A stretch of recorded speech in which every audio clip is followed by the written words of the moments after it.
লালমনিরহাটে ভূমি সেবা সপ্তাহ 2024 উদযাপন উপলক্ষে সংবাদ সম্মেলন অনুষ্ঠিত হয়েছে। বৃহস্পতিবার বিকাল 4টায় জেলা প্রশাসকের সম্মেলন কক্ষে জেলা প্রশাসনের আয়োজনে এ সংবাদ সম্মেলন অনুষ্ঠিত হয়।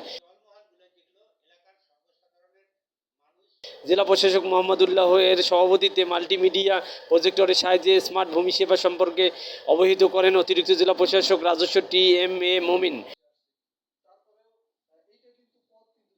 মুক্ত আলোচনায় অংশগ্রহণ করেন সাপ্তাহিক আলোরমণি পত্রিকার সম্পাদক মোহাম্মদ মাসুদ রানা রাশেদ প্রমুখ। এ সময় লালমিরহাট সদর উপজেলা নির্বাহী অফিসার ভারপ্রাপ্ত ABM আরিফুল হক, লালমিরহাটের revenue deputy collector Tapasi Tabassum Murmi সহ ঊর্ধ্বতন কর্মকর্তা কর্মচারী ও লালমিরহাটের কর্মরত সাংবাদিকবৃন্দ উপস্থিত ছিলেন। উল্লেখ্য, আগামী 8 হতে 12 জুন পর্যন্ত দেশব্যাপী ভূমি সেবা সপ্তাহ 2024 অনুষ্ঠিত হবে। সারা দেশের ন্যায় লালমিরহাটের জেলার সকল উপজেলায় উক্ত ভূমি সেবা সপ্তাহ উদযাপন করা হবে মর্মে জানা গেছে।